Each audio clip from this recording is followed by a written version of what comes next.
আমরা নাকি কোথায় জান্নাতের টিকিট বিক্রি করেছি। আচ্ছা, আপনারা কেউ কি জান্নাতের কোনো টিকিট বিক্রি করেছেন?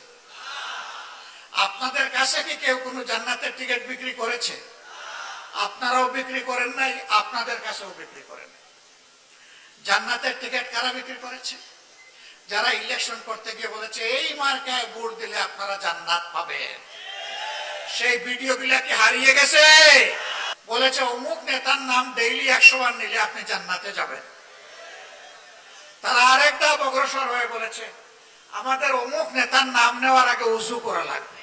এই কথাগুলি কি আমাদের নেতারা কেউ বলেছেন? কর্মীরা কেউ বলেছেন? আপনারা কেউ বলেছেন? কেউ বলে নাই। তাহলে বিষয়টা কি? নারায়ণগঞ্জ একসময় এটাকে প্রাচ্যের ডান্ডি বলা হতো। এটা ছিল শিল্পের রাজধানী, ঢাকা ছিল প্রশাসনিক রাজধানী, নারায়ণগঞ্জ ছিল শিল্পের রাজধানী, চট্টগ্রাম ছিল বাণিজ্যিক রাজধানী। ঢাকা ঢাকার জায়গায় আছে, নারায়ণগঞ্জ তার গৌরব হারিয়ে ফেলেছে, বরঞ্চ মাঝখানে এটা সন্ত্রাসের রাজধানী হিসেবে পরিচিত হয়েছে।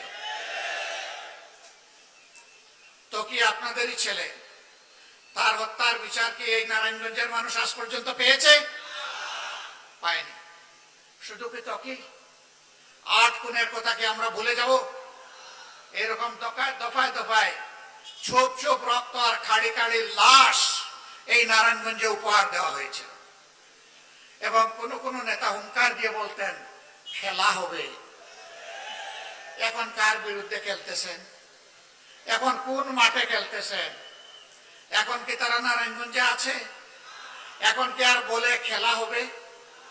হুঙ্কার দেওয়া ভালো নয়। অহংকার আল্লাহ তাআলার চাদর, আল্লাহ তাআলা পছন্দ করেন না এটা নিয়ে কোনো মানুষ টানাটানি করুক। অহংকারীরা তাদের কিছুটা পাওনা পেয়েছে, বাকি পাওনাটাও তারা পাবে, এটা দেশবাসী দেখতে চায়। নতুন করে ওই রকম কোন গডফাদার এখানে তৈরি হোক আমরা এটা চাই না। কিন্তু মানুষের মনে বোবা কান্না। আমি এখানে আসার আগে নারায়ণগঞ্জের বিশিষ্ট কিছু ব্যবসায়ী বন্ধুদের সাথে বসেছি। একটুখানি সময় তাদের কথা শুনলাম। কি জন্য একটা আতঙ্ক তাদেরকে তাড়া করছে। তারা বুক বড় করে মুখ করে কথা বলতে চান না। তাদের চোখের ভাষা বোঝা যায়, কিন্তু টুটের ভাষা অস্পষ্ট। শেষ পর্যন্ত একজন নিরাপত্তা ভেঙে বলেই ফেললেন আমরা ভালো নেই। এই চাঁদাবাজরা ভালো থাকতে দিচ্ছে না। এই চাঁদাবাজ কারা, কোন দলের? নারায়ণগঞ্জবাসী আপনারা এদেরকে চিনেন কিনা? দলের নেতা হয়ে বলা হবে আমরা দুর্নীতির টুটি চেপে ধরব, আর ঘরে ঘরে চাঁদাবাজদেরকে লেলিয়ে দিবেন। কথার সাথে কাজের মিল নেই। আবার তারাই আমাদেরকে কুটা দেন, হাজার জাতের কুটা। আমরা নাকি কোথায় জান্নাতের টিকিট বিক্রি করেছি। আচ্ছা, আপনারা কেউ কি জান্নাতের কোনো টিকিট বিক্রি করেছেন? আপনাদের কাছে কি কেউ কোনো জান্নাতের টিকিট বিক্রি করেছে? আপনারাও বিক্রি করেন নাই, আপনাদের কাছেও বিক্রি করেন নাই।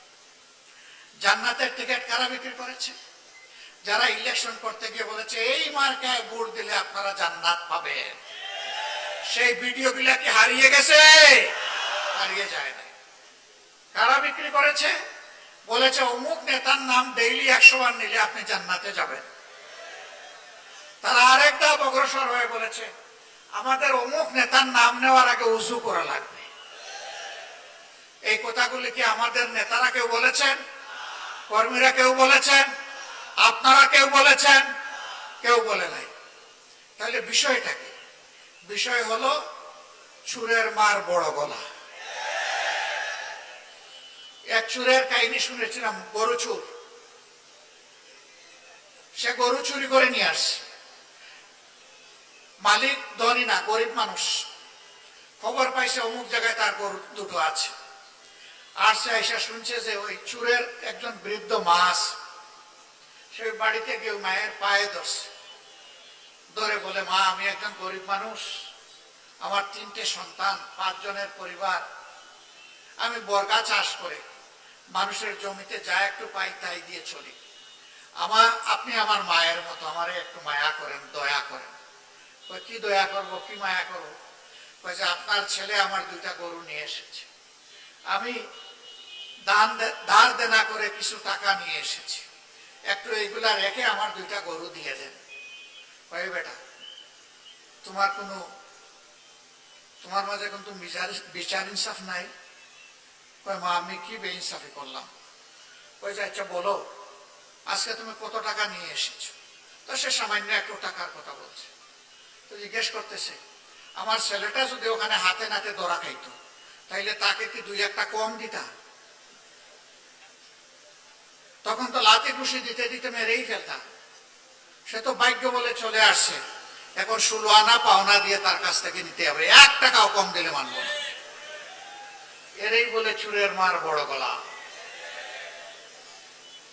আপনার স্বপ্নগুলো আকাশ ছুবে প্রবাসীর হেলিকপ্টারের মাধ্যমে। বিয়ে, জন্মদিন অথবা যে কোনো বিশেষ প্রয়োজনে হেলিকপ্টার ভাড়া করতে যোগাযোগ করুন স্ক্রিনে দেয়া নাম্বারে। প্রবাসীর হেলিকপ্টার, নিরাপদ ও সাশ্রয়ী বাহনের বিশ্বস্ত নাম।